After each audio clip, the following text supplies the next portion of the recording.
آہستگی کے ساتھ چلتے ہیں، گویا وزاداری کے ساتھ، ٹھہراؤ کے ساتھ، عاجزی کے ساتھ زمین پر وقت گزارتے ہیں۔ وَإِذَا خَاطَبَهُمُ الْجَاهِلُونَ قَالُوا سَلَامًا، اور جب جاہل ان سے مخاطب ہوتے ہیں تو وہ سلام کر دیتے ہیں۔ یہ ان کا دن ہے کہ وہ زمین پر نہایت متانت کے ساتھ، نہایت سنجیدگی کے ساتھ، نہایت آہستگی کے ساتھ، عاجزی کے ساتھ چلتے ہیں، اور جو حالات سے جب ان کا سامنا ہوتا ہے تو سلام کر کے گزر جاتے ہیں۔ یہ ان کی دن کی کیفیت ہے، یہ ان کا دن ہے۔ اور ان کی رات کیسی ہے؟ وَالَّذِينَ يَبِيتُونَ لِرَبِّهِمْ سُجَّدًا وَقِيَامًا، رات گزار دیتے ہیں وہ اپنے رب کے لیے سجدہ کرتے ہوئے اور قیام کرتے ہوئے۔ میں اور آپ جس دور میں وقت گزار رہے ہیں یہ بہت زیادہ گفتگو کرنے کا زمانہ ہے، بہت زیادہ ابحاث کا دور ہے۔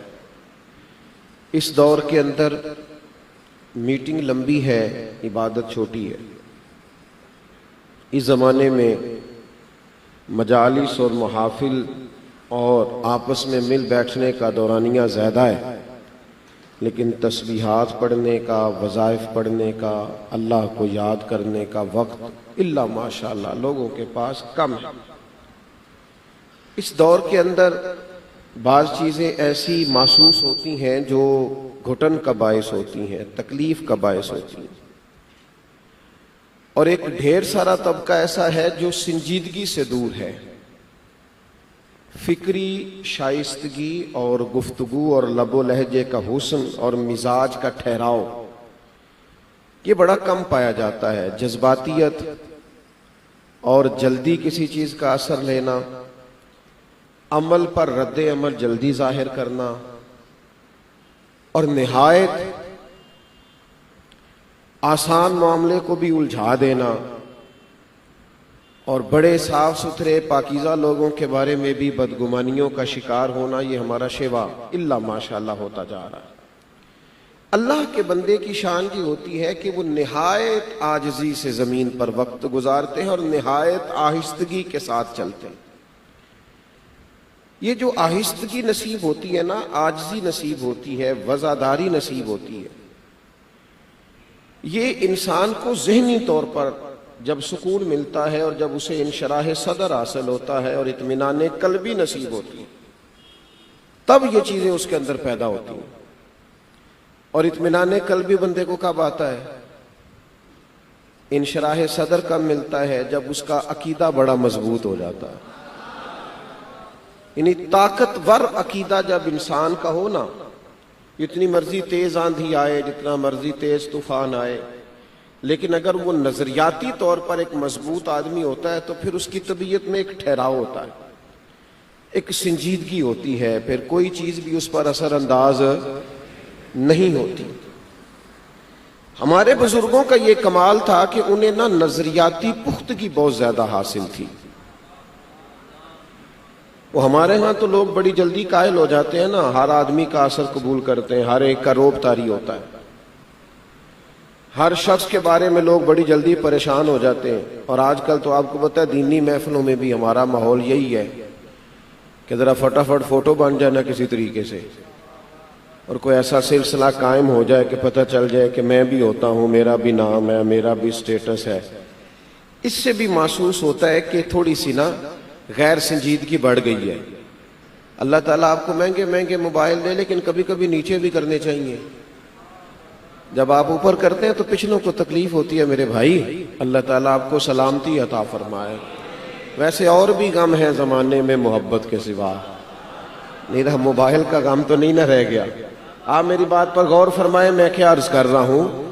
جب آپ نظریاتی طور پر پختہ ہوتے ہیں پھر آپ پر کسی چیز کا روب نہیں ہوتا، چونکہ آپ کو اطمینان قلبی ہوتا ہے۔ آج مسئلہ یہ ہے کہ نظریات چونکہ پکے نہیں ہوتے، کوئی شخص بھی آ جائے، وہ تھوڑا سا عہدہ رکھتا ہو تب بھی، تھوڑے سے پیسے رکھتا ہو تب بھی، تھوڑا سا ذرا شہرت زیادہ ہو تب بھی، کوئی بھی ایسی چیز ہو، فٹافٹ ہم شکار ہو جاتے ہیں اس بات کا کہ پتہ نہیں اب کیا ہوگا۔ ہمارے بزرگوں کا کمال یہ تھا کہ کسی چیز کا ان پر اثر نہیں ہوتا تھا، کوئی چیز انہیں اپنی طرف قائل نہیں کرتی تھی، اس قدر زیادہ وفادار تھے۔ کیوں؟ کہ نظریاتی پختگی حاصل تھی۔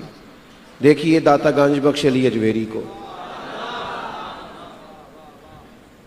ہندوؤں اور سکھوں کے بیچ ایک شخص وقت گزارے اور وہ مقامی نہ ہو، پردیسی ہو، کہیں اور سے آ کے کسی اور جگہ ٹھکانہ کرے، لیکن آپ ان کی مسجد کو دیکھیں، ان کی کتب کو دیکھیں، ان کے کام کو دیکھیں، ان کی منصوبہ بندی کو دیکھیں، یعنی ایسا نہیں محسوس ہوگا کہ وہ ہر وقت گھبرائے ہوئے تھے تو ان سے لکھا نہیں جاتا تھا، ہر وقت پریشان تھے تو ان سے کچھ کہا نہیں جاتا تھا، ہر وقت ان پر کسی چیز کا رعب طاری تھا تو وہ کوئی کام نہیں کر سکے۔ جس طرح آج ہمارے بکھرے ہوئے خیالات ہوتے ہیں، الجھی سی باتیں ہوتی ہیں، محسوس ہوتا ہے کہ کچھ غیر مطمئن سے ہیں، کہیں ٹھہر جائیں تو پھر کوئی کام بھی کریں۔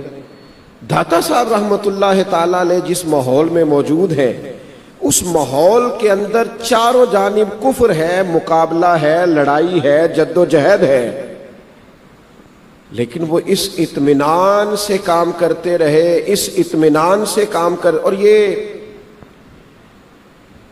آپ کو اس بات کی بھی حیرت ہوگی، یہ جو صوفیاء کے بہت بڑے بڑے عرس ہونے لگے ہیں، یہ اب ہونے لگے ہیں ان کے وصال۔ آپ کی توجہ ہے میری بات پر؟ یہ اب ہونے لگے ہیں عرس، اور اب پکنے لگی ہیں بڑی بڑی منوں کے حساب سے۔ دیکھیں ان کے وصال کے بعد سے کام شروع ہوا ہے۔ ان کی زندگی تو ساری مقابلوں میں گزری ہے، جد و جہد میں گزری ہے۔ وہ تو اس دور میں تو آپ دیکھیں نا، خواجہ اجمیر علیہ رحمہ کی آپ سوانح مبارکہ کو پڑھیں، کیا کیفیت تھی۔ وہ یہاں خیمہ لگاتے تھے تو کہا جاتا تھا اٹھا لو، انہیں پریشانی کوئی نہیں تھی، مطمئن تھے بڑے، انہوں نے یہاں سے اٹھا کے خیمہ وہاں لگا لیا، اس لیے کہ صوفیاء سمجھتے تھے ہم خوشبو ہیں، ہم جہاں بھی بیٹھ جائیں گے خوشبو آئے گی، خوشبو کو مہکنے سے کوئی روک سکتا؟ انہیں اطمینان حاصل تھا کہ ہم جہاں بھی ہوں گے ہمیں اللہ کا فضل ہے، یہ خوشبو پھیلے گی۔ داتا صاحب رحمت اللہ تعالی علیہ اطمینان قلبی سے، انشراح صدر سے مطمئن ہو کر اپنا کام کیا، اور وہ کام کرتے گئے، کوئی کسی قسم کی انہیں پریشانی نہیں ہوئی۔ اللہ تعالیٰ نے پھر انہیں اعزاز یہ عطا فرمایا کہ آج داتا صاحب کے ارد گرد پورے وطن عزیز کے اندر مساجد بھی ہیں، خانقاہیں بھی ہیں، مدارس بھی ہیں، اور رسول اللہ کے دین کا پیغام بھی دیا جاتا ہے۔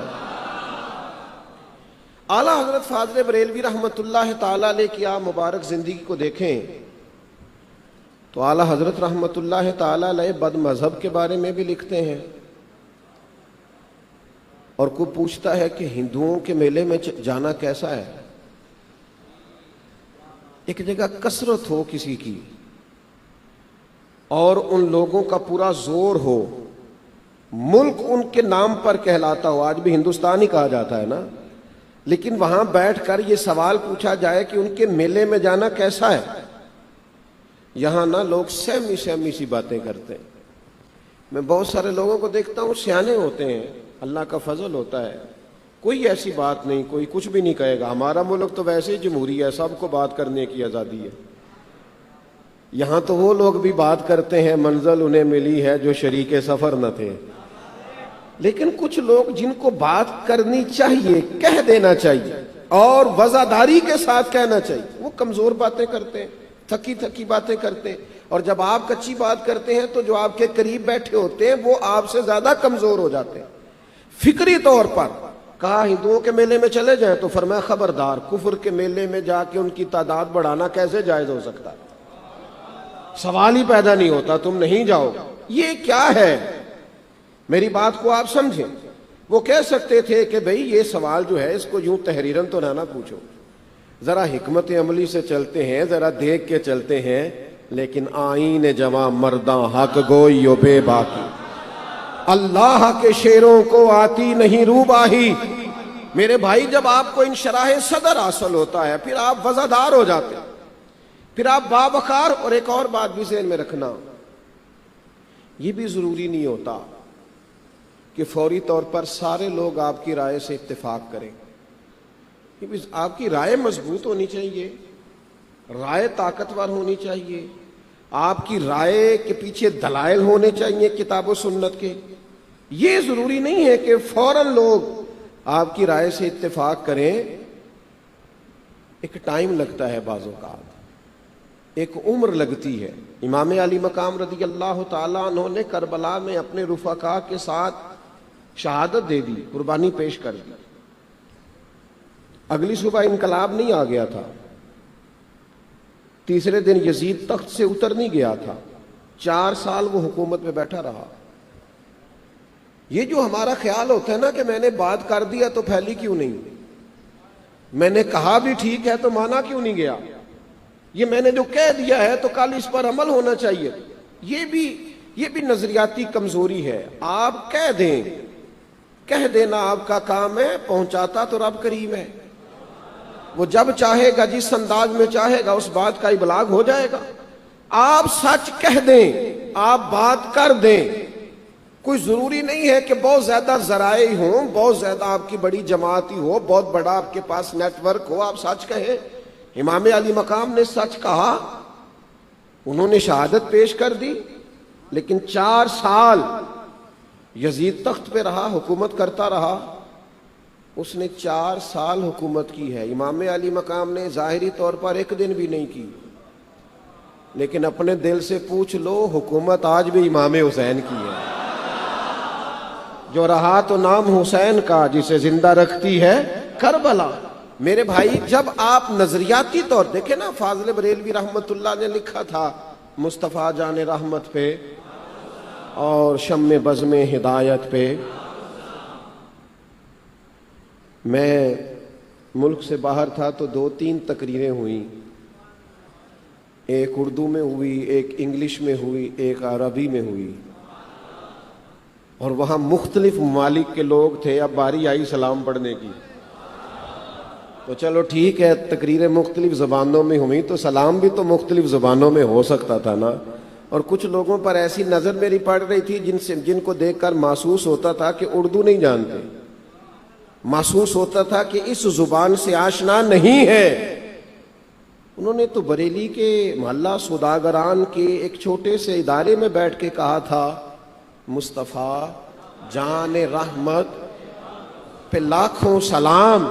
لیکن وہ نوجوان جو اردو کو سمجھتا نہیں ہے، محفل کے اختتام پر جب سارے ہاتھ باندھ کے کھڑے ہوئے تو اسے اردو نہیں آتی تھی، پر یہ آتا تھا کہ مصطفیٰ جان رحمت پہ لاکھوں سلام اور شم بزم ہدایت پہ لاکھوں. آپ کی بات میں طاقت ہونی چاہیے، آپ کو انشراح صدر ہونا چاہیے کہ میں ٹھیک کہہ رہا ہوں.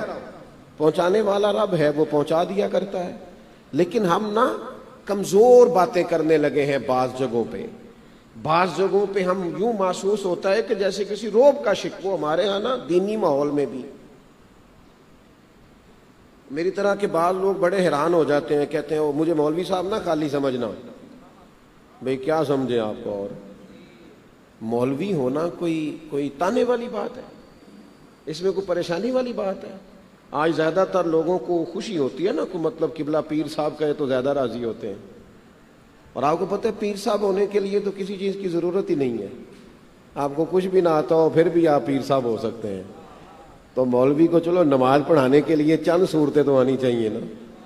اور پیر صاحب نے تو بس ایک ہی کام کرنا ہے کہ صبح 9 بجے سے لے کر 3 بجے تک تعویذ ملیں گے مردوں کو، اور عصر سے مغرب تک اللہ معاف کرے عورتوں کو ملیں گے. اللہ خیر کرے، جا تیرا کام ہو جائے گا. او خدا کے بندے، روحانیت، طریقت رسول اللہ کا دین بتانے کا نام ہے. یہ باقی ساری چیزیں تو ضمنی چیزیں. تو عقیدے نظریے کی بات ہی نہیں کر رہا، تو کس طرف لے کر کے جا رہا ہے قوم. میں آپ سے ایک بڑی ذمہ داری سے بات کرنے لگا ہوں. یاد رکھنا، جو پرانے وڈیرے ہوتے تھے نا، وہ اپنے گاؤں میں دیہاتوں میں اسکول نہیں کھلنے دیتے تھے، کیونکہ ان کو پتہ ہوتا تھا کہ اگر یہ غریبوں کے بچے پڑھ گئے تو ہماری بھینسوں کو چارہ کون ڈالے گا. اسی طرح جو جاہل پیر ہوتا ہے وہ بھی اپنی خانقاہ پہ ادارہ نہیں بننے دیتا. اسے پتہ ہوتا ہے اگر یہ پڑھ گئے تو مجھے پیر کوئی نہیں مانیں گے، لہٰذا وہ سب سے پہلے اداروں کی اور علم کی مخالفت کرے گا. اور کہے گا تمہیں مولویوں کو کیا پتا مولوی کے پاس کیا ہوتا ہے. وہ اس بات کی مخالفت کرتا ہے تو اس بیچارے کی پیری مریدی تھوڑی چلتی ہے. اگر یہ کام نہ کرے، جہالت کو سپورٹ نہ کرے، تو کبھی اس جاہل کو لوگ ماننے کو تیار. یاد رکھنا، اس سے ڈرا نہ کریں. آپ مجھے مولوی صاحب نہ کہنا، بھئی کیا ہو جاتا ہے اس سے؟ آپ سیم کی بات کرتے ہیں، آپ ڈٹ کے کہیں. اعلیٰ حضرت فاضل بریلوی رحمۃ اللہ علیہ کی آپ پرانی کتابیں دیکھ کے اس پہ لکھا ہے حضرت مولانا مولوی. یہ آپ پڑھ کے دیکھیں. آپ کس تکلف کا شکار ہیں؟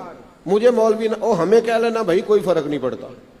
اس لیے کمزوری نہیں دکھائیں، اپنے مزاجوں میں وزاداری، حسن پیدا. اور جو لوگ کسی جگہ وابستہ ہیں کسی خانقاہ سے، کسی صحیح العقیدہ آدمی سے، وہ بھی کمزور باتیں نہ کریں.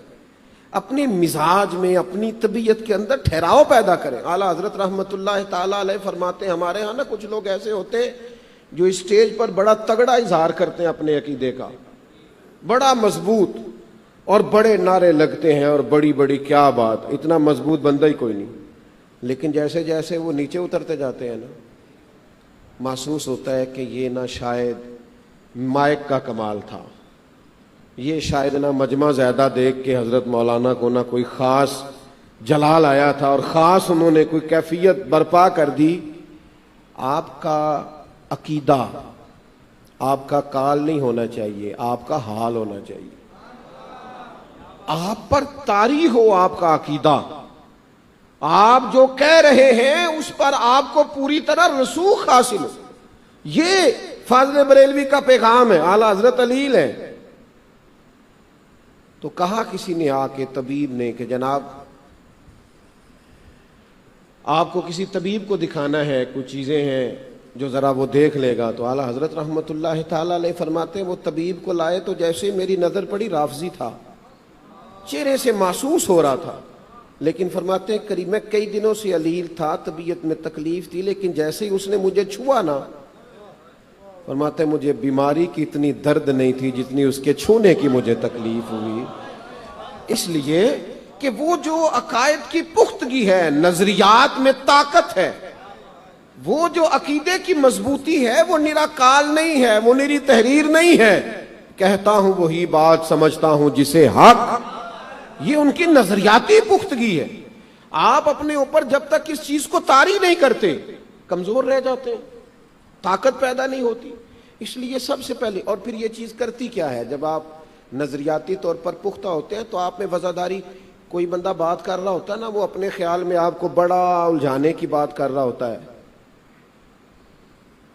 اور وہ اپنے حساب سے بڑی تگڑی بات کر رہا ہوتا ہے. بندہ ہو نا پکا نظریاتی طور پر، تو ایسی باتیں سن کے اسے ہنسی آتی ہے. اس لیے کہ اللہ تعالیٰ نے اسے انشراح صدر، وہ پریشان نہیں ہوتا. وہ کہتا ہے یار دیکھو کیا کمزور بات کر رہا ہے. جب آپ طاقتور ہوتے ہیں تو آپ وزادار ہو جاتے ہیں، اور پھر زیادہ آپ پریشان بھی نہیں ہوتے. دیکھو یہ چیز پھر بندے کے اندر یقین کامل پیدا کرتی ہے، اس کے اندر طاقت آتی ہے. آپ کو پتہ ہے امت مسلمہ کا سب سے بڑا مسئلہ کیا ہے؟ یقین کی کمزوری. اقبال کہتے ہیں سن اے تہذیب حاضر کے گرفتار، غلامی سے بدتر ہے تیری بے یقینی. امام غزالی روایت لائے ہیں، حضور علیہ السلام نے فرمایا یقین اس طرح سیکھا کرو جس طرح قرآن سیکھتے ہو. یقین کی دولت. آپ کو کامل یقین ہو اللہ رسول کے وعدوں پر. اگر یہ نہیں ہوگا پھر آپ کی لوگوں کی جیبوں پر نظریں ہوں گی، پھر آپ کا ہر وقت خیال ہوگا کہ پیسہ کیسے بن سکتا ہے، پھر لوگ اللہ معاف کرے جائز ناجائز کی پرواہ نہیں کریں گے. لیکن اگر یقین کامل ہونا تو میرے بھائی سادہ روٹی کھا کے بھی اللہ تعالیٰ وہ سکون عطا فرماتا ہے. انسان کی کوئی مووی نہیں بن رہی، اس کی کوئی فوٹو نہیں آ رہی، اسے کوئی نہیں جانتا، وہ بالکل پیچھے کونے میں بیٹھا ہے، لیکن یقین کی دولت ہوتی ہے نا تو اسے محسوس ہوتا ہے یار میں جہاں بھی بیٹھا ہوں خدا کی رحمت کے سائے میں بیٹھا ہوں. ایک عجیب سا اطمینان قلبی ہوتا ہے. یقین کامل. اعلیٰ حضرت فاضل بریلوی رحمۃ اللہ علیہ کی زندگی کو آپ دیکھیں، داتا صاحب کی زندگی کو دیکھیں، صوفیاء کو دیکھیں، آپ کو یقین ہے. داتا صاحب نے ایک بات لکھی ہے، ان کی سیرت میں لکھا ہے کہ فرماتے ہیں کہ ایک جگہ پہ نا داتا صاحب فرماتے ہیں کہ جگہ قحط پڑ گیا تھا، لوگ بڑے پریشان تھے، جس طرح آج کل پاکستان میں حالات خاصے کمزور ہیں۔ ایک بات عرض کروں آپ لوگوں سے، سارا دن سیاسی تبصرے کرنے سے بہتر ہے کہ تھوڑا سا نہ خود کسی غریب کا خیال رکھنا شروع کر دیں، ایک ایک دو کی تکلیف کو بانٹنا شروع کر دیں۔ سارا دن سیاسی تبصرے کرتے ہو، کیا نتیجہ نکلا ہے؟ ہمارے ملک میں تبصرے ہی تو رہ گئے، نشستن گفتن برخاستن، بیٹھو باتیں کرو اٹھ کے چلے جاؤ، کیا نتیجہ نکلا؟ کچھ بھی نہیں۔ خود ایک دوسرے کا، ہم روز کہتے ہیں حکومت ہمارا خیال نہیں کرتی، ہم کرتے ہیں ایک دوسرے کا خیال، ہم ہی کرنا شروع کر دیں، سوچنا شروع کر دیں تو بڑی حد تک بہتری ہو۔ داتا صاحب فرماتے ہیں کہ قحط پڑ گیا تھا ایک علاقے میں، لوگ بڑے پریشان تھے، اور جب لوگ پریشان ہوتے ہیں تو سارے پریشان ہوتے ہیں، ہر ایک پر اس کا اثر ہوتا ہے۔ فرماتے ہیں کہ غلام گھر سے نکلا، تھیلا اس کے ہاتھ میں ہے، بازار سے سودا لینے کو نکلا ہے، لیکن وہ رستے میں آیا تو وہ اچھلتا کودتا اٹکیلیاں کرتا ہنستا گھومتا جھومتا، اور بازار سے سودا بھی خریدا تو پھر بھی اس کے چہرے پہ بڑی مسکراہٹ۔ تو سارے لوگ پریشان ہو تو ایک بندہ اس طرح ہنسے تو غصہ بڑا آتا ہے کہ یار ہم پریشان ہیں، تجھے کس بات کی خوشیاں چڑھی ہوئی ہیں؟ اب وہ جب لوگوں نے سخت رویہ اختیار کیا، کہنے لگے یار عجیب آدمی ہے، یہاں قحط پڑا ہے، لوگ تکلیف میں، اور تو ہنستا مسکراتا اٹکیلیاں کرتا آ رہا ہے، کیا مطلب ہے اس کا؟ تو کہتے اس نے بڑے اطمینان سے جواب دیا، کہنے لگا جس آقا کا میں غلام ہوں نا، اس نے نا وقت پر گندم ساری سنبھال لی تھی، اس نے منصوبہ بندی اگلے سال کی کر لی تھی، میرے چونکہ آقا کے خزانے بھرے ہوئے ہیں، لہذا میں ڈپریشن کا، ٹینشن کا، انزائٹی کا شکار نہیں ہوتا، مجھے رات کو بے سکون ہو کر نیند میری جاتی نہیں، میں اطمینان میں رہتا ہوں، چونکہ میرے آقا کے خزانے، بولیے میرے آقا کے خزانے بھرے ہوئے، میرے آقا کے خزانے۔ داتا صاحب رحمت اللہ علیہ فرماتے ہیں جتنا اس غلام کو اپنے آقا کے خزانوں پہ یقین تھا نا، ہونا تجھے زیادہ چاہیے، اگر اتنا بھی یقین تجھے اللہ کے خزانوں پہ آ جائے نا، تو یہ جو ٹینشن ہے، یہ جو ڈپریشن ہے، یہ جو آزمائش ہے، یہ جو کسی کو دیکھ کے پریشان ہونا ہے، یہ جو کسی کی بڑی گاڑی دیکھ کر تکلیف، یہ نکل جائے ساری۔ تو اپنے رب کے خزانوں پر بھروسہ کر، وَيَرْزُقْهُ مِنْ حَيْثُ لَا يَحْتَسِبُ، وہ فرماتا ہے میں تو وہاں سے عطا کر دوں گا، تیرا گمان بھی نہیں ہوگا، وہاں سے تجھے دے دوں گا۔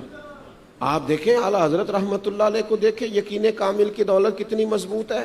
سفر حج کے لیے جا رہے ہیں، طوفان آ گیا اور دریا کے اندر کشتی ہچکولے کھانے لگی تو لوگ پریشان ہیں، چھیرے اتر گئے ہیں۔ آپ کی توجہ ہے میری بات پر؟ ویسے آپ تو نہیں نا کسی بات میں پریشان، تو ہلکا ہلکا مسکرا دیں۔ آپ گھورتے ہیں تو مجھے لگتا ہے کوئی پریشانی ہے شاید، آپ تھوڑا مسکرائیں، دیکھیں کیسی۔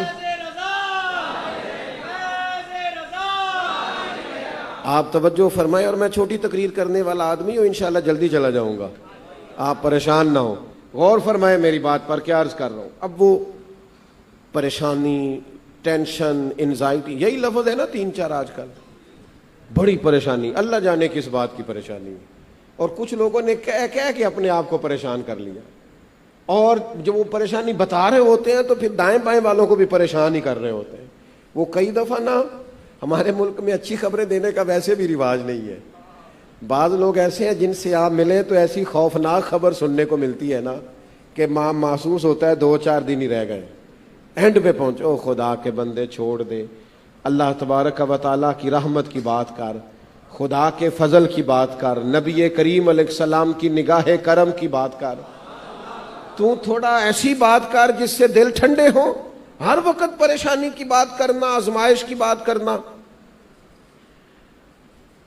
پریشانی ہے، طوفان آ گیا ہے، الجھ رہے ہیں لوگ، سب پریشان ہیں۔ تو فاضل بریلوی کے ہاتھ میں تسبیح ہے تو وہ درود پاک پڑھ رہے ہیں، بڑے اطمینان سے بیٹھے، بڑے اطمینان سے، انہیں جانا انہیں مانا نہ رکھا غیر سے، بڑے اطمینان سے تشریف فرمائے۔ تو اب میں نے کہا نا جب سب آدمی پریشان ہوں تو ایک بندہ مطمئن ہو تو ان بیچاروں کو غصہ بھی آتا ہے کہنے لگے کوئی دعا کیجئے. فرمایا اللہ فضل کرے گا. طوفان بڑا ہے. کہنے لگے کچھ بھی نہیں ہوگا. اللہ کرے یہ یقین نصیب ہو جائے, اللہ کرے یہ اطمینان نصیب ہو. پھر زندگی جینے کا بھی مزہ ہے اور مر جانے کا بھی مزہ ہے. اگر یہ نصیب ہو کہ کچھ بھی نہیں ہوگا, بے فکر رہنا. نے کہا جناب آپ کو کیسے پتا ہے؟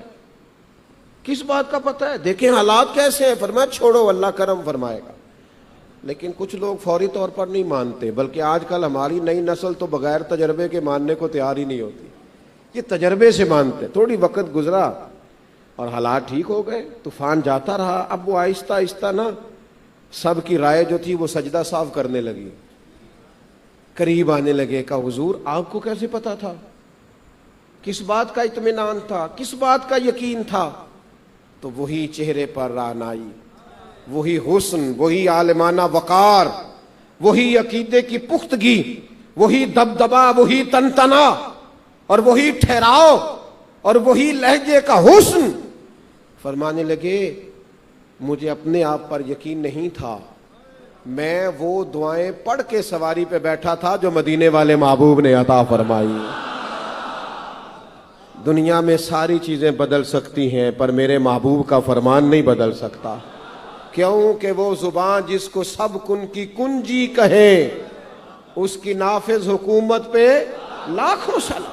یہ اطمینان پیدا کریں, آپ وزادار ہو جائیں گے, آپ کے اندر اطمینان آئے گا, آپ کے اندر قرار آئے گا. مجھے نا کافی سال پہلے میں ایک سفر پہ تھا یہیں سندھ کے, تو ایک بزرگ مجھے ملے. تو وہ ان کی وضاحت اس طرح کی تھی کہ میں سمجھا کو بہت بڑے عالم ہیں, ایک بڑا امامہ اور ایک خوبصورت لباس اور ہاتھ میں ان کے چھڑی.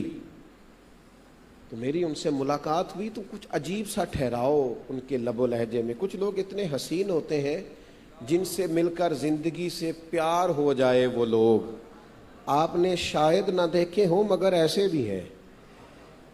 تو کچھ عجیب سی نا کشش تھی ان میں. تو وہ محفل میں کھانے کی ٹیبل پر بیٹھے تھے, کھانے کے دسترخوان پر, تو لوگ باتیں کرتے رہے. تو وہ اپنے انداز میں کبھی کبھی کوئی جملہ کہہ دیتے, طبیعت ان کی طرف تھوڑی مائل ہو گئی اور تھے وہ ایک کونے میں. تو میں نے ان سے پوچھا کہ آپ کون ہیں اور آپ کا کیا نام ہے؟ تو کہنے لگے میں شیخ الحدیث محدث اعظم پاکستان مولانا سردار احمد صاحب کا مرید ہوں, ویسے ایک چھوٹا سا تاجر ہوں. کہنے لگے میں نے شیخ کی صحبت پائی ہے, کچھ وقت مجھے ملا ہے, ان کے پاس بیٹھنے سے اللہ تبارک و تعالیٰ نے عقیدے اور نظریے کی پختگی عطا فرما دی. اب وہ ہوا ادھر کی تیز ہو یا ادھر کی تیز ہو مجھ پر اثر نہیں کرتی. یہ مزاج جب تک طبیعت میں پیدا نہیں ہوتا انسان اتنی دیر تک اپنی زندگی کا حسن نہیں پاتا. اور پھر اگلی بات ہے وَإِذَا خَاطَبَهُمُ الْجَاهِلُونَ قَالُوا سَلَامًا. ہر آدمی سے بحث نہیں ہوتی, ہر آدمی سے الجھنا نہیں چاہیے, ہر آدمی اس معیار کا نہیں ہوتا کہ اس کے اپنے سامنے بٹھایا جائے اور اس سے گفتگو کی جائے. کچھ لوگ ایسے ہوتے ہیں جنہیں دور سے بھی سلام کرنی چاہیے. ہم پتہ کیا کرتے ہیں, ہم نے ہر جگہ ہی الجھنا ہے, ہر جگہ ہی الجھنا ہے. او خدا کے بندے, ہر آدمی کا وہ سٹیٹس نہیں ہے کہ اس سے بات کی جائے. کچھ لوگوں کو فقط سلام کرنے کا قرآن مجید فرماتا ہے, اور سوالات کریں, بات پوچھیں پر ضرورت کی. بلا ضرورت اور بلا وجہ جس چیز کی حاجت نہیں ہے اس کام میں الجھنے کی اجازت. آپ کو صحیح مسلم شریف میں حدیث ملے گی, جب بعض لوگوں نے سوالات کیے تھے اور بلا وجہ کیے تھے تو نبی کریم علیہ السلام ناراض ہو گئے. حالانکہ حضور کا تو اعلان ہے پوچھو جو پوچھنا چاہتے ہو. حضور ناراض ہو گئے اور منبر پر تشریف لائے, فرمایا پوچھو اب جو پوچھنا ہے. اس لیے کہ بے معنی بے مقصد باتیں کرنا اور اسی میں الجھے رہنا اس کا مطلب کوئی نہیں. آپ اصل کام سے رہ جائیں گے. آپ با مقصد بات کریں. علماء جو رسوخ رکھتے ہیں وہ کبھی کریں گے مناظرہ, وہ بات کریں گے, ان کا حق ہے, ان کی ذمہ داری ہے. لیکن ہم جو عوام ہیں اگر ہم ہر وقت الجھے رہیں گے اور غیر سے کیا کرنا ہے, بعض لوگ تو آپس میں الجھے رہتے ہیں اور بڑا زبردست بحث کرتے ہیں. کوئی بھی بات چھیڑ لیں تو بس آپ نے چھیڑ لی تو پھر معاملہ چھڑ گیا. کسی عنوان پر بھی ان کے پاس دسیوں دلائل ہوتے ہیں، یہ ٹھیک نہیں ہوتا۔ اس سے صرف بحث کا دروازہ کھلتا ہے، نتیجہ برآمد نہیں ہوتا۔ بہت زیادہ سوالات کیے تو اللہ کے محبوب علیہ السلام نے فرمایا اچھا پوچھو پھر کیا پوچھنا ہے۔ ایک شخص نے اپنے نسب کے بارے میں پوچھا تو پھر حضور نے بتا دیا، ایک نے اپنا انجام پوچھا تو پھر نبی کریم نے بتا دیا، کہو تو راز حیات کہہ دوں، پھر حقیقت کائنات کہہ دوں، پھر وہ بات کہہ دوں جو پتھروں کے دلوں کو بھی پاش پاش کر دے۔ جب کریم بتانے لگے تو حضرت عمر اٹھے اور حضور کے قریب گئے اور دست برسہ عرض کرنے لگے حضور معاف کر دیں، ہم بڑے راضی ہیں کہ اللہ ہمارا رب ہے، ہم بڑے راضی ہیں کہ اسلام ہمارا دین ہے، حضور ہم بڑے راضی ہیں کہ اللہ نے آپ کو ہمارا نبی اور رسول بنایا ہے، حضور ہم راضی ہیں۔ بلا وجہ کی الجھاؤ۔ ایک مثال لکھی ہے بزرگوں نے، وہ کہتے ہیں گدھے اور گھوڑے کی بحث ہو گئی تھی۔ گھوڑا کہتا تھا کہ آسمان کا رنگ نیلا ہے تو گدھا کہتا تھا نہیں کالا ہے۔ کئی گھنٹے بحث ہوتی رہی، بالآخر فیصلہ شیر کی عدالت میں چلا گیا۔ گھوڑے نے جا کے کہا بادشاہ سلامت یہ بتائیے گا آسمان کا رنگ کیا ہے؟ اس نے کہا نیلا۔ تو کہا یہ میں بھی بڑی دیر سے کہہ رہا ہوں لیکن یہ گدھا مانتا ہی نہیں۔ تو شیر کہنے لگا کتنی دیر ہو گئی بحث کرتے؟ کا کئی گھنٹے ہو گئے۔ تو شیر کہنے لگا گھوڑے کی بات بھی ٹھیک ہے اور اسے عمر قید کی سزا بھی ہے۔ کہنے لگا عجیب آپ کا انصاف ہے، بات بھی میری ٹھیک ہے اور سزا بھی مجھے ہے۔ کہنے لگا سزا اس بات کی نہیں کہ تیری بات ٹھیک ہے یا غلط ہے، سزا اس بات کی ہے کہ تو نے گدھے سے ہی بحث شروع کر دی ہے۔ تو بڑا ہی بیوقوف آدمی ہے، اتنا تیرے پاس ٹائم کہاں سے آیا؟ تجھے کیا اور کوئی ذمہ داری تیرے پاس نہیں ہے؟ تو گدھے سے بحث شروع کر دی، عجیب انسان ہے تو۔ اور میرے بھائی چھوڑ دیں بات چیزوں، اتنا الجھاؤ، بحث در بحث سارا دن وقت نکالتے ہو۔ خدا را کچھ چیزوں کو عملی صورت میں لائیں اور عملی صورت میں کچھ کام کرنے کی کوشش کریں۔ اور تیسری بات اللہ کے بندوں کے بارے میں جو قرآن حکیم نے ارشاد فرمایا والذین یبیتون لربہم سجدا وقیاما، ان لوگوں کی راتیں گزرتی ہیں اپنے رب کی بارگاہ میں سجدہ کرتے ہوئے اور قیام کرتے ہوئے۔ ہماری بھی رات گزر جاتی ہے، ساری گزرتی جاگتی ہی ہے، پر موبائل پہ بیٹھے ہوتے ہیں۔ آپ ناراض نہ ہوئیے گا، پہلے بچوں سے کہنا پڑتا تھا موبائل کم استعمال کرو، اب تو بچے پیغام بھیجتے ہیں کہ والد صاحب سے کہیے گا گھر آتے ہیں تو تھوڑی دیر ہم سے بھی بات کر لیا کریں۔ خاتون خانہ کہتی ہے کہ خدا را کچھ میری بھی تو سنو، ماں کہتی ہے بیٹا کچھ ٹائم دے، تجھ سے کوئی بات کرنا۔ اتنا ہر وقت اسی چیز پہ رہو گے تو کیسے میرے بھائی وقت گزرے گا؟ راتیں اللہ کے بندے کی سجدوں اور قیام میں۔ آپ کو پتہ ہے ہمارے بزرگوں کی اصل طاقت کیا تھی؟ ان کی اصل طاقت رسول کریم کی محبت تھی اور ان کی اصل طاقت مصلی کی عبادت تھی۔ وہ اپنے رب سے اس طرح جڑے ہوئے تھے اور عبادات کے ساتھ ان کا اس طرح کا رشتہ تھا۔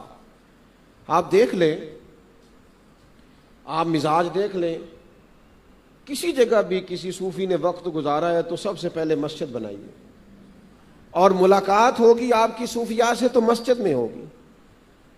داتا صاحب رحمۃ اللہ علیہ کی مسجد دیکھ لیں، فاضل بریلوی کی رضا مسجد دیکھ لیں، آپ مسجد میں با جماعت جا کر اہتمام کے ساتھ نماز ادا کرنا۔ اور فرمایا کرتے تھے اعلیٰ حضرت رحمۃ اللہ علیہ کہ میں چونکہ دین کے کاموں میں مشغول رہتا ہوں، اگر نوافل چھوڑ بھی دوں، غیر مؤکدہ سنتیں چھوڑ بھی دوں تو ظاہر ہے میں کام کرتا رہتا ہوں، دین کا تو حرج نہیں ہے، لیکن فرماتے ہیں میں کوشش کرتا ہوں کوئی نفل بھی نہ چھوٹے مجھ سے۔ اور اعلیٰ حضرت فرماتے ہیں گروہ علماء یاد رکھنا، اگر تم مستحبات چھوڑو گے تو لوگ سنت کا ترک کریں گے، اور اگر تم سے کوئی سنت چھوٹتی دیکھیں گے تو لوگ واجبات کا ترک کریں گے۔ تمہیں زیادہ محتاط ہونا ہے، تمہیں اپنے رب کریم کی عبادت کے اندر زیادہ طاقتور ہونا۔ میں کیسے آپ سے عرض کروں کہ آج جس چیز کی سب سے زیادہ کمزوری ہے وہ عبادت ہے، وہ رات کا اٹھنا ہے۔ یار ہم تو کریم محبوب علیہ الصلوۃ والسلام کے غلام ہیں نا، تو سید عائشہ صدیقہ فرماتی ہیں محبوب تو رات کو اتنی دیر مصلے پہ کھڑے رہتے تھے کہ مقدس قدموں میں ورم آ جاتا تھا۔ پوچھ اپنے آپ سے، اور میں بھی اپنے آپ سے سوال کروں، کبھی عبادت میں مشقت کی ہے؟ قدمین شریفین میں ورم آ جاتا تھا، اور سیدہ کہتی ہیں جب میں عرض کرتی کہ یا رسول اللہ صلی اللہ تعالی علیہ وسلم، آپ کے صدقے اللہ اگلوں اور پچھلوں کو معاف فرمائے گا، اتنی مشقت کیوں کرتے ہیں؟ تو حضور فرمانے لگے عائشہ تم نے بتایا ہے نا میرے اوپر اللہ کا بڑا فضل ہے، تو کیا اپنے رب کا شکر گزار بندہ نہ بنو؟ میرے عزیز کچھ وقت مصلے کو دیں۔ میں ایک دفعہ ایک ڈاکٹر صاحب کے پاس بیٹھا تھا، تو ایک مریض کو وہ چیک کر رہے تھے، میرا ان سے محبت کا تعلق، تو اس پیشنٹ سے وہ یہ کہہ رہے تھے کہ آپ بیماری سے زیادہ پریشانی میں مبتلا ہیں، آپ اپنے دل کی باتیں کسی سے کہہ دیں اور دل کا بوجھ ہلکا کر دیں، آپ کی طبیعت ٹھیک ہو جائے گی۔ تو وہ بزرگ بڑے سمجھدار سے تھے، تو وہ ہلکا ہلکا نہ یوں کرتے تھے، بولتے نہیں، ہلکا ہلکا سار ہلاتے تھے۔ تو میں قریب بیٹھا تھا، میں سمجھ گیا، میں نے کہا ڈاکٹر صاحب آپ جو کہہ رہے ہیں وہ انہوں نے کوئی نہیں کرنا، یہ طبیعت بتا رہے، اگر مجھے اجازت دیں تو میں ایک بات کروں۔ کہا کیجئے۔ میں نے کہا کچھ دکھ نا انسان کے بڑے ذاتی قسم کے ہوتے ہیں، وہ کسی سے کیا بندہ اپنے آپ سے بھی نہیں کہہ سکتا۔ خاص تکلیفیں ہوتی ہیں، کچھ درد گہرے ہوتے ہیں، سانسیں بھی لیں تو ان سے خون رسنے لگتا ہے، نہیں کہے جا سکتے۔ کہنے لگے کوئی حل تو ہوگا۔ میں نے کہا حل ہے نا، رات مصلے پہ بیٹھے نا، جو کسی سے نہیں کہہ سکتے وہ رب رسول کی بارگاہ میں کہہ دیں، اور سارا ہی کہہ دیں، اور کھول کے کہہ دیں، اللہ رسول کی بارگاہ میں عرض کر دیں، راز بھی رکھا جائے گا، مسئلہ حل بھی کیا جائے گا۔ اور حضور فرماتے ہیں جو رب سے نہ مانگے اس سے ناراض ہوتا ہے، جو زیادہ مانگے اس سے راضی ہو جاتا ہے، اور راضی بھی ہو جائے گا۔ اللہ کے بندوں کی راتیں عبادات کے لیے گزرتی، کچھ وقت رات کو، لیکن اس کے لیے شرط یہ ہے کہ آپ نے موبائل سائلنٹ نہیں کرنا، بند کرنا ہے۔ یہ جب سائلنٹ بھی ہوتا ہے پھر بھی ہلتا تو رہتا ہے نا، تو توجہ تو تقسیم کراتا ہے، پھر بھی بند کر کے نا۔ اس سے مجھے بتائیے یہ 10-15 سال پہلے جب نہیں ہوتے تھے تو دنیا کے کام چلتے تھے کہ نہیں چلتے تھے؟ سارا کچھ ہوتا تھا۔ اتنی زیادہ نفسیات پر چیزوں کو سوار نہ کریں۔ بعض چیزوں نے ہماری روحانیت پر اثر ڈالا ہے، ہماری عبادات کا مسئلہ اس میں نقصان ہے۔ ہمارے بزرگ تھے گجرانوالہ میں مولانا ابو داؤد محمد صادق صاحب، تو فیصل آباد مرید تھے حضرت محدث اعظم سے، تو چھوٹی عید کے دوسرے دن، عید الفطر کے دوسرے دن وہ پیر خانے جاتے تھے، تو گاڑی نہیں رکھتے تھے، بس سے سفر کرتے تھے۔ تو گجرانوالہ کے بعد شیخو پورہ آتا ہے، تو وہ ظہر کی نماز پڑھ کے سوار ہوتے تو ٹکٹ شیخو پورہ کا لیتے، اور وہاں سے پھر ایک شاہ کوٹ کا سٹاپ آتا ہے، وہاں کا ٹکٹ بناتے، پھر فیصل آباد آتے۔ تو لوگوں نے کہا حضور کیا مطلب؟ فرمانے لگے یار بعض بس والے گاڑی روکتے نہیں ہیں، تو میں اس لیے شیخو پورہ کا ٹکٹ لیتا ہوں کہ عصر کی نماز تو وقت پہ پڑھ لوں گا نا، اور پھر وہاں سے شاہ کوٹ کا ٹکٹ اس لیے لیتا ہوں کہ مغرب کی نماز تو وقت پر ادا کی جا سکے گی۔ اس لیے کہ جو تعلق نماز سے ہے، عبادت سے ہے۔ میں ایک بزرگ کے پاس ایک دفعہ حاضر تھا، تو وہ پوچھنے لگے کہ گاڑی ہے؟ میں نے کہا نہیں ہے، آپ دعا فرمائیں۔ کہنے لگے آپ کو پتہ ہے اپنی گاڑی کا فائدہ کیا ہوتا ہے؟ میں نے کہا بتا دیں۔ کہنے لگے نماز وقت پہ ادا کی جا سکتی ہے، آپ جتنے مرضی لمبے سفر پہ ہوں، آپ کو نماز کا مسئلہ، آپ یہ دیکھیں ہمارے بزرگ سہولیات کو کس چیز کے ساتھ وابستہ کرتے ہیں۔ اپنی عبادات میں کمزوری نہ پیدا کرو۔ میں آپ سے عرض کروں، آپ جس پیر کے مرید ہوتے ہیں اس کے نمائندے بھی ہوتے ہیں، آپ جس جماعت سے تعلق رکھتے ہیں اس کے نمائندے بھی ہوتے ہیں، جس خانقاہ سے وابستہ ہوتے ہیں اس کے نمائندے بھی ہوتے ہیں۔ کوئی کچھ تعریفیں آپ کو کرنی نہیں پڑتی، آپ اپنا عمل درست کر لیں تو لوگ خود پوچھ لیتے ہیں آپ کہاں آتے جاتے ہیں، کہاں بیٹھتے ہیں، کہاں آپ کی نسبت ہے، خود بخود لوگ بات کرنا شروع کر دیتے ہیں۔ تو ان 3 باتوں پر توجہ کریں۔